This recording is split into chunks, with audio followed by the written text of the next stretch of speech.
you want to get to your destination, you have to make sure that you're on the right road heading in that direction. Hi, this is Barry from the 10-minute Torah, day 2 of Bashalach. Let's continue in Shemot, or Exodus chapter 13, going back to verse 17 and adding verse 18 today. And it came to be when Pharaoh let the people go that Elohim did not lead them by the way of the land of the Philistines, though that was nearer. For Elohim said, lest the people regret when they see fighting and return to Mitzrayim. So Elohim led the people around by the way of the wilderness of the Sea of Reeds, and the children of Israel went up in fives from the land of Mitzrayim. Now, most of us, I'm sure, have had that unfortunate experience of needing to get somewhere, maybe going on vacation or taking a trip for some reason, and you think you're on the right road. The last time you looked at the road signs, it seemed like you were heading in the right direction, only to find out we missed a turn, or we didn't take an exit, or we're on the right road, but we're headed north instead of south. How did that happen? Yeah, I've been there, and unfortunately, I've done that. Trying to get to one place and headed toward another. So if you're going to get to your destination, you have to be careful about the road that you choose. And we've all also perhaps been in that situation where we're heading the right way, on the right road, and the sign says detour ahead. Now, how long is this going to take? Israel, when they came out of Mitzrayim, they did not come out in chaos. They went up in order. They were forced out. They were urged out, compelled to be driven out. But out they went. And as they went, Yah had already chosen the route that he was going to use to take them to their ultimate destination, which is the land of Israel, the land of promise. The shortest route is always the straightest line between two places. So when I've got a destination in mind, I'm looking at a map and the roads that can take me there, or else I've pulled it up online and I'm choosing the shortest route. The shortest route is not always the best route. And in this case, it was the worst route, because the short route would take them straight through the land of the Philistines. And there's an interesting rabbinical commentary that says, prior to this event, some years earlier, that those from the tribe of Ephraim had miscalculated in counting the number of years that they were to be in servitude, and had determined that it was now, at an earlier time, the correct time to leave. And so they left Mitzrayim and they went straight through the land of the Philistines to get to the land of promise. Only when they met fighting, they were not only stopped, they were destroyed. Further thought is, then these are the bones that the prophet Ezekiel saw in chapter 37, scattered in a valley. And lo, they were very dry. That is, they had been there for a very long time. It's an interesting thought. Going on with our thought for the day, going through the land of the Philistines then means that we're among the wrong company. Let's just put it that way. The phrase here is Derech Eretz Philistine. Derech is the way that we choose to walk. It is connected to the idea of halakha, the chosen way, the way that we order our lives, the way that we situate our worldview and perspective and determine the path that we're going to walk on. Eretz is the idea of land, or maybe even the world in general. Philistine, it means sojourner, wanderer, and immigrant.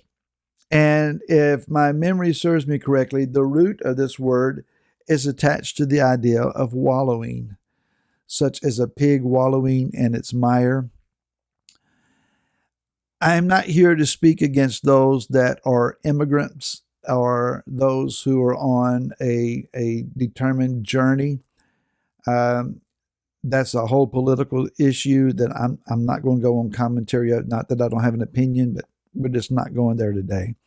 However, in this situation, the Philistine are those then that are wandering, sojourning, and that they are immigrants. Matter of fact, historians and scholars say that the Philistines are more than likely from the island of Crete and would have been originally Greek in their DNA.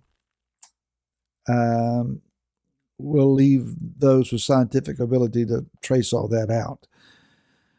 So these people are not native to the land, but they have come and taken up in the land a strong and fortified place. Now, as Israel would then be going through this land, they would then be walking in the way of one who is merely wandering.